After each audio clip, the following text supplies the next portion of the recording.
Brilliance Audio presents Young Hitler, The Making of the Führer by Paul Ham.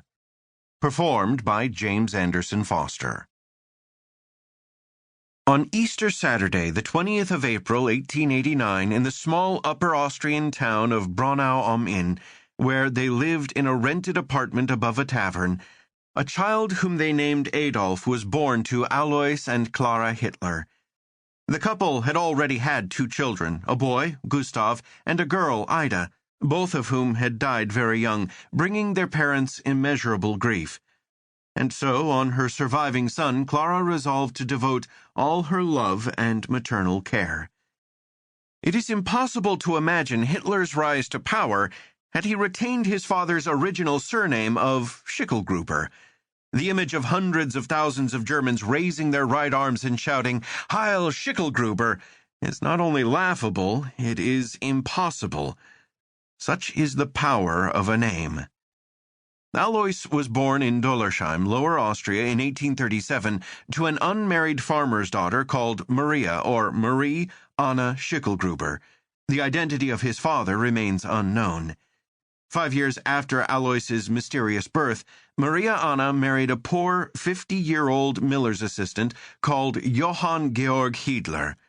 After her untimely death in 1847, the care of Alois was entrusted to Georg's wealthy younger brother, a farmer in the nearby village of Spital called Johann Nepomuk, who spelled his surname Hitler.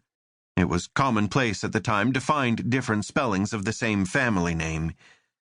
In 1876, when Alois was 39 and with his family's support, he discarded his unfortunate surname and replaced it with a variant of his foster father's.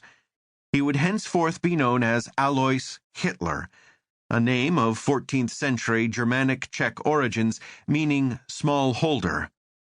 Alois's decision had little to do with his career ambitions.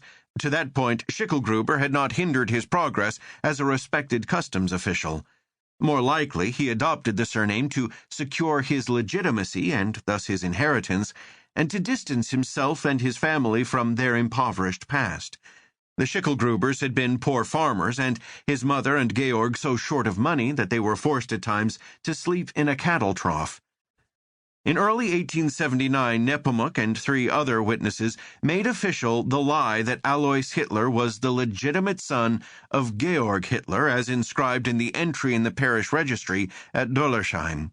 And so the greatest impediment to Adolf's future prospects as a politician was struck from the record and the boy's father pronounced legitimate. The identity of Alois's true father and Adolf's paternal grandfather remains a mystery. Some believe Alois was the product of a love affair between Maria Anna and Johann Nepomuk, who, just to complicate matters, happened to be Clara's grandfather. If true, that would have made Hitler's mother a blood relation to Alois, and Hitler the offspring of an incestuous relationship. Another widespread belief is that Alois's father was an itinerant Jew who had slept with Maria Anna on his way through town. Despite there being no evidence, Hitler's Jewish grandfather remains a popular myth, wrongly believed to this day.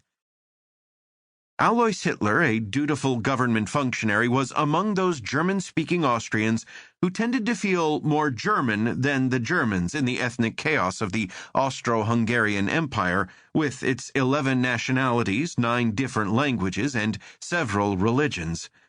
He was respectable, even charming in public, but in private he turned into a humorless bore, absorbed in ruling his domestic dictatorship when he wasn't visiting the local tavern. He was an authoritarian, domineering, overbearing husband, writes Kershaw, and a stern, distant, masterful, and often irritable father. If he seems a domestic tyrant by today's standards, however, back then he was fairly typical of his time. He was also a responsible, status-proud provider with a passion for beekeeping. Restless and itinerant, Alois was often on the move, changing homes and villages and dragging his family with him. In 1892, when Adolf was 3 years old, Alois was promoted to Higher Collector of Customs, a position of some prestige, and the family moved to Passau in Bavaria on the German side of the border, imbuing Adolf's speech with a German accent.